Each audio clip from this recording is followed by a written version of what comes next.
Saudações! Seja bem-vindo a mais uma aula do Estudo Aprofundado da Doutrina Espírita. Estudo Aprofundado da Doutrina Espírita. Livro 4, Módulo 1. Esperanças e Consolações. Roteiro 2. A Providência Divina. Neste roteiro, nós vamos estudar sobre o que é a providência divina, como ela se manifesta e como Deus atua para atender, para influir, para interagir com todas as criaturas. Com o advento do Consolador prometido por Jesus, a compreensão a respeito da divindade ganha uma nova dimensão, visto que o Espiritismo vem nos revelar que a ação divina se manifesta por meio da aplicação de leis naturais e imutáveis criadas por Deus. A ação do Criador na criação é o que chamamos de providência divina, conforme nos esclarece Kardec em A Gênese. A providência é a solicitude de Deus para com as criaturas. Ele está em toda parte, tudo vê, a tudo preside, mesmo as coisas mais mínimas. É nisto que consiste a ação providencial. Perante o simbolismo e poesia de Leon Denis, a providência divina é o espírito superior, é o anjo velando sobre o infortúnio, é o Consolador invisível, cujas inspirações reaquecem o coração gelado pelo desespero, cujos frutos vivificantes sustentam o viajor prostrado pela fadiga.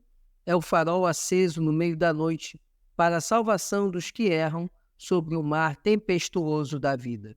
A respeito, assevera Emmanuel: são tão grandes as expressões da misericórdia divina que nos cercam o espírito em qualquer plano da vida, que basta um olhar à natureza física ou invisível para sentirmos em torno de nós um aluvião de graças. O fator divino, porém, como o homem pretende receber no seu antropoformismo, não se observa no caminho da vida, pois Deus não pode assemelhar-se a um monarca humano, cheio de preferências pessoais ou subornado por motivos de ordem inferior. A alma, aqui ou alhures, receberá sempre de acordo com o trabalho da edificação de si mesma. É o próprio espírito que inventa o seu inferno ou cria as belezas do seu céu. E tal seja o seu procedimento, acelerando o processo de evolução pelo esforço próprio, poderá Deus dispensar na lei, em seu favor, pois a lei é uma só e Deus, o seu juiz supremo e eterno.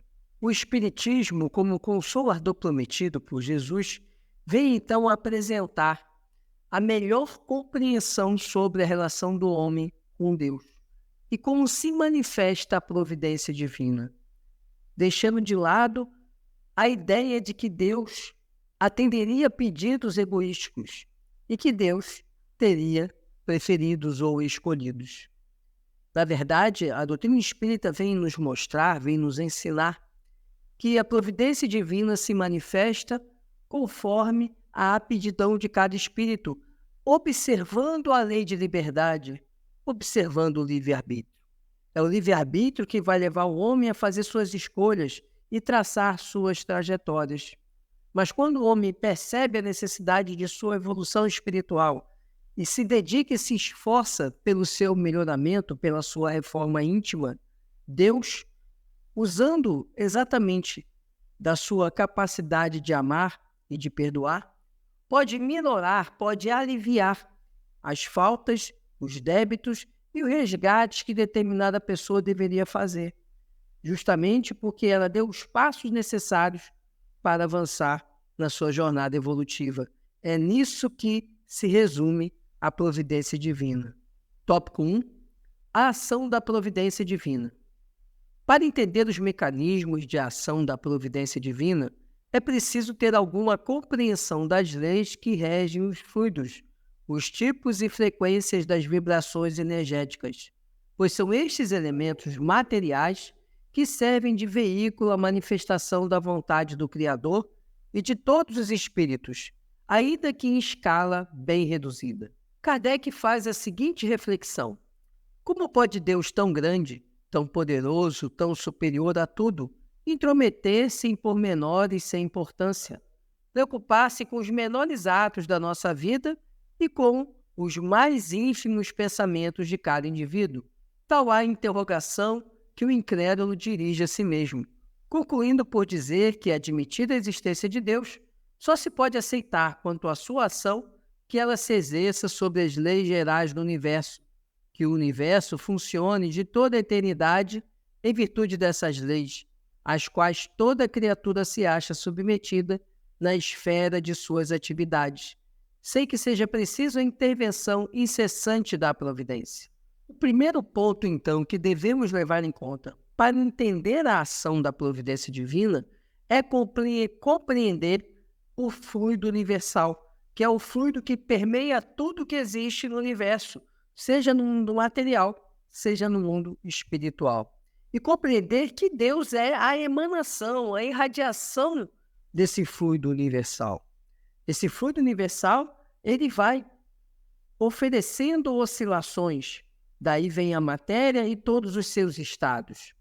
Mas tudo isso continua sob a influência de Deus. Portanto, quando emanamos pensamentos, quando estamos agindo, quando estamos sentindo, estamos também interagindo com Deus, porque nós estamos mergulhados nele e ele também está em nós. A partir dessa compreensão é que vamos avançar no entendimento do funcionamento da ação da providência divina. Ainda que os fluidos e energias sirvam de manifestação da ação providencial, não são dotados de inteligência, por mais poderosos que sejam, mesmo em se tratando dos fluidos etéreos ou de vibrações sutilíssimas. Para melhor entender o assunto, o codificador recorda como se expressam as propriedades do perispírito, já conhecidas pelos espíritas. As propriedades do fluido perispirítico dão-nos disso uma ideia. Ele não é inteligente de si mesmo, porque é matéria, mas serve de veículo ao pensamento, às sensações e percepções do espírito. O fluido perispiritual não é o pensamento do espírito, mas o agente e o intermediário desse pensamento. Sendo ele quem o transmite, fica, de certo modo, impregnado do pensamento transmitido. Nesse sentido, o fluido que serve de veículo à ação mental simula algum efeito inteligente. Apenas simula, uma vez que está impregnado de elementos inteligentes oriundos da mente emissora. Para entender melhor a ação da providência divina, precisamos compreender que nós, enquanto espíritos, tanto encarnados como desencarnados, temos o nosso perispírito. O encarnado, ele tem corpo físico, perispírito e o espírito, que é a essência. Por outro lado, o desencarnado tem o espírito e o perispírito. O perispírito, então, é a parte semimaterial, a parte fluídica do espírito. E, portanto, por ele ter essa parcela do fluido universal, ele sofre as impressões que o espírito emana. Então, as emoções, os sentimentos, os pensamentos, eles passam pelo perispírito. Ou seja, eles são impressionados, o perispírito é impressionado pelo espírito. E esse pensamento, então, ele vai repercutindo no fluido que compõe o perispírito e também no fluido universal. Essa é a importante compreensão que temos que ter. O espírito, ele não tem matéria, ele não tem fluido, ele é só espírito. Mas o perispírito, que é o envoltório físico, digamos assim, do espírito, ele é feito de fluido. E ele é oriundo do fluido do ambiente onde se encontra o espírito. Esse fluido, que forma o perispírito, ele sofre a influência das ondas emanadas, da energia emanada do espírito. E acaba repercutindo também no fluido universal, que vai afetar, vai alcançar, vai relacionar-se com Deus. Seja ou não assim, no que respeita ao pensamento de Deus, isto é, quer o pensamento de Deus atue diretamente, quer por intermédio de um fluido, representemo-lo para facilitar a compreensão sob a forma concreta de um fluido inteligente, preenchendo o universo infinito e penetrando em todas as partes da criação, a natureza inteira mergulhada no fluido divino. Ora, em virtude do princípio de que as partes de um todo são da mesma natureza e têm as mesmas propriedades que ele, cada átomo desse fluido, se assim nos podemos exprimir, possuindo o pensamento, isto é, os atributos essenciais da divindade, e estando o mesmo fluido em toda parte, tudo está submetido à sua ação inteligente, à sua previdência, à sua solicitude. Não haverá nenhum ser, por mais ínfimo que o suponhamos, que de algum modo não esteja saturado dele. Achamos-nos, assim, constantemente em presença da divindade. Não lhe podemos subtrair ao olhar nenhuma de nossas ações. O nosso pensamento está em contato incessante com o seu pensamento, havendo, pois, razão para dizer-se que Deus vê os mais profundos refolhos do nosso coração. Estamos nele, como ele está em nós, segundo a palavra do Cristo. Fica, pois, evidente a forma como age a providência divina.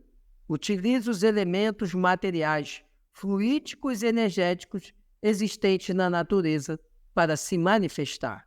Para estender a sua solicitude a todas as criaturas, Deus não precisa lançar o olhar do alto da imensidade. Para que as nossas preces sejam ouvidas, não precisam transpor o espaço, nem ser ditas com voz retumbante, porque estando Deus continuamente ao nosso lado, os nossos pensamentos repercutem nele. Os nossos pensamentos são como os sons de um sino que fazem vibrar todas as moléculas do ar ambiente. Entendendo melhor o que acabamos de ler.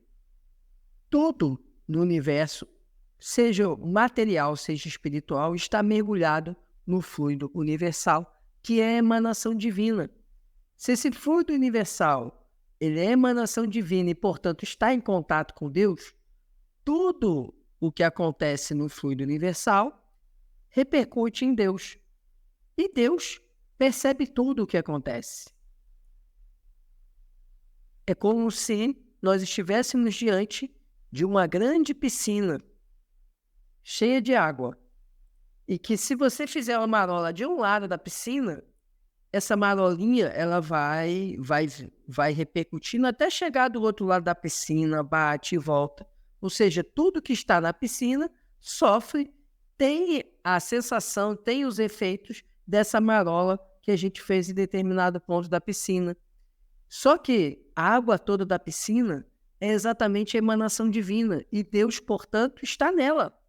Por isso que todos nós estamos mergulhados em Deus. E Deus, então, ele sabe tudo o que nós pensamos. Porque quando nós pensamos, emitimos uma onda de vibração que vai repercutir no perispírito. Esse perispírito que é também formado por fluido, ele vai gerar a repercussão no fluido universal, que vai chegar até Deus. Por isso que nossas preces chegam a Deus, independente da língua que nós usamos, independente de onde nós estamos, elas chegam até Deus. E Deus, ele percebe o efeito da vibração. Deus não está preocupado em falar inglês, português, francês, alemão, nada disso. Ele percebe a emanação energética que você envia. E então, ele faz a resposta a essa emanação, que é a providência divina. Então, a providência divina se manifesta exatamente na medida da nossa condição vibratória, na medida da nossa interação com esse fluido universal, se positiva ou se negativa. Essas explicações são tanto mais esclarecedoras quanto maior for o nosso entendimento a respeito de Deus. Se o entendimento que temos de Deus ainda é o de natureza antropomórfica, dificilmente iremos compreender como acontece a providência divina. É preciso, por outro lado, agir com humildade e também coragem para rever a concepção que usualmente temos de Deus, escapando das armadilhas das opiniões pessoais, dos dogmas fornecidos pelas religiões ou conclusões filosóficas apressadas, as quais se restringem, em geral, a meros palpites, destituídos de cunho filosófico ou embasamento religioso mais aprofundado. Há, contudo, um fato concreto que não podemos ignorar. A providência divina existe e somos dela beneficiários cotidianamente, no plano físico e no espiritual. Eis o que Emmanuel tem a dizer. Seja onde for, recorda que Deus está sempre em nós e agindo por nós. Para assegurar-nos quanto a isso, bastar-nos-á a prática da oração, mesmo ligeira ou inarticulada, que desenvolverá em nós outros a convicção da presença divina em todas as faixas da existência. Certamente, a prece não se fará seguida de demonstrações espetaculares, nem de transformações externas imprevistas. Pensa, todavia, no amparo de Deus, e em todos os episódios da estrada, senti-lo-ás contigo no silêncio do coração, nos obstáculos de ordem material. Esse apoio não te chegará na obtenção do dinheiro fácil para que te solva os compromissos, mas na força para trabalhar, a fim de que os recursos necessários te venham às mãos. Nas horas de dúvida, não te virá em fórmulas verbais diretas, que te anulem o livre-arbítrio, e sim na inspiração exata, que te ajude a tomar as decisões indispensáveis à paz da própria consciência. Nos momentos de inquietação, não surgirá em acontecimentos especiais que te afastem dos testemunhos de fé, mas percebê-los-ás contigo, em forma de segurança e bom ânimo na travessia da aflição. Nos dias em que o mal te pareça derrotar a golpes de incompreensão ou de injúria, não se te expressará configurada em favores de exceção que te retirem dos ombros a carga das provas redentoras, e sim na energia bendita da fé viva, que te restaure a esperança, revestindo-te de coragem, a fim de que não esmoreças na rude jornada em direção à vida nova.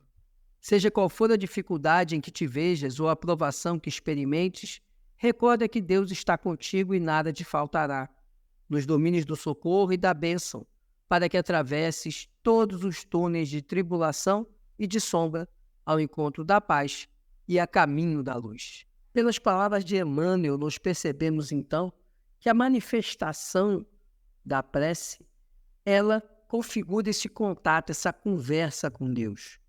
Só que Deus, ele não vai atender aos nossos pedidos como se fosse um gênio da lâmpada, como se fosse um evento mágico, nada disso. A providência divina se manifesta através do amparo, do apoio, da intuição, da inspiração, que são elementos que vão nos ajudar a atingir aquilo que nós mentalizamos e nós desejamos em nossas preces. Mas Deus não age como um Senhor para atender às vontades de todos. Não, Ele age conforme exatamente o reflexo do nosso pensamento e do nosso livre-arbítrio. Ele nos dará o amparo e o auxílio e a orientação, mas não dispensará a nossa execução, a nossa ação para atingirmos aquilo que nos é necessário. Tópico 2. As bênçãos da providência divina. O indivíduo materialista ou pouco espiritualizado ignora a ação providencial de Deus em sua vida, que só é percebida à medida em que ele aprende a se libertar das influências da vida material e desenvolve aprendizado espiritual. No começo desse aprendizado, visualiza apenas os benefícios mais patentes, as boas condições do corpo físico, da inteligência, da vida em família, de acesso ao conhecimento, de sobrevivência material por meio de profissão digna, entre outros. Mais tarde, tendo adquirido outros conhecimentos que o elevem em termos espirituais, consegue identificar inúmeros outros benefícios que lhe abençoam a existência. Nessa fase da evolução, o espírito realmente se renova, empenha-se no combate aos vícios e imperfeições que ainda possui e se esforça no propósito de desenvolver virtudes. Vemos então que a existência da providência divina e o seu consequente aproveitamento acompanha o amadurecimento espiritual do ser humano. Dá-se com os homens em geral o que se dá em particular com os indivíduos. As gerações têm sua infância, sua juventude, e sua maturidade. Cada coisa deve vir a seu tempo. A semente lançada à terra, fora da estação, não germina. Esse é o principal motivo por que, em sua previdente sabedoria, a providência não revela as verdades senão gradualmente, sempre as desvenda à medida que a humanidade está amadurecida para recebê-las. A compreensão da providência divina e suas manifestações está diretamente relacionada ao avanço, à evolução espiritual de cada indivíduo. Não é porque a providência divina ela se modifique, ela continua sendo a mesma. Nós é que precisamos evoluir espiritualmente para ter melhor relação, melhor compreensão com a providência divina. Nossas imperfeições e nossa ligação ao materialismo, ela dificulta essa percepção da providência divina, que só vai sendo melhor compreendida, melhor sentida, conforme nós vamos evoluindo. Porque aí vamos conseguindo compreender melhor e nos beneficiar melhor da providência divina. Os ensinamentos de Jesus que seguem fornecem maiores esclarecimentos a respeito da providência divina. Não ajunteis para vós tesouros na terra, onde a traça e o caruncho os corroem, e onde os ladrões arrombam e roubam. Mas ajuntai para vós tesouros no céu, onde nem a traça nem o caruncho corroem, e onde os ladrões não arrombam nem roubam. Pois onde está teu tesouro, aí estará também teu coração. A lâmpada do corpo é o olho. Portanto, se teu olho estiver são, todo o teu corpo ficará iluminado. Mas se teu olho estiver doente, todo o teu corpo ficará escuro. Pois se a luz que há em ti são trevas, quão grandes serão as trevas? Ninguém pode servir a dois senhores. Com efeito, ou odiará um e amará o outro, ou se apegará ao primeiro e desprezará o segundo. Não podeis servir a Deus e ao dinheiro. Por isso vos digo, não vos preocupeis com a vossa vida quanto ao que haveis de comer, nem com o vosso corpo quanto ao que haveis de vestir. Não é a vida mais do que o alimento e o corpo mais do que a roupa? Olhai as aves do céu, não semeiam nem colhem, nem ajuntam em celeiros, e, no entanto, vosso Pai Celeste as alimenta. Ora, não valeis vós mais do que elas? Quem dentre vós, com as suas preocupações, pode acrescentar um só côvado à duração da sua vida? E com a roupa, por que andais preocupados? Observai os lírios do campo, como crescem e não trabalham e nem fiam. E, no entanto, eu vos asseguro que nem Salomão, em toda a sua glória, se vestiu como um deles. Ora, se Deus veste assim a erva do campo, que existe hoje e amanhã será lançada ao forno, não fará ele muito mais por vós, homens fracos na fé? Por isso, não andeis preocupados dizendo que ireis comer, ou que iremos beber, ou que iremos vestir. De fato, são os gentios que estão à procura de tudo isso. Vosso Pai Celeste sabe que tendes necessidade de todas essas coisas. Buscai em primeiro lugar o reino de Deus e a sua justiça, e todas essas coisas vos serão acrescentadas. Não vos preocupeis, portanto, com o dia de amanhã, pois o dia de amanhã se preocupará consigo mesmo. A cada dia basta o seu mal. Evangelho de Mateus, capítulo 6, versículos 19 a 34, Bíblia de Jerusalém. A providência divina nos concede bens favoráveis ao nosso progresso intelectual e moral. Alguns destes bens são transitórios, úteis à vida no plano físico durante a reencarnação. Outros são eternos, imprescindíveis à felicidade do espírito, independentemente do plano de existência onde ele se encontre. A sabedoria está em sabermos utilizar os primeiros sem nos escravizarmos a eles, mas priorizar a aquisição dos segundos. Infelizmente, são características da imperfeição espiritual apreciarmos a aquisição de bens materiais, sempre de caráter transitórios. E as sensações que eles nos proporcionam, mesmo estando cientes que o acúmulo de bens materiais jamais poderá ser considerado processo de felicidade. Ao contrário, pode estimular o egoísmo e o orgulho, retardando o progresso espiritual. Na nossa jornada reencarnatória, como estamos na matéria, os bens materiais também são necessários à nossa sobrevivência. Precisamos nos alimentar, precisamos de um abrigo, precisamos de um trabalho, porque ele também é um instrumento evolutivo, já que uma das leis divinas é a lei do trabalho.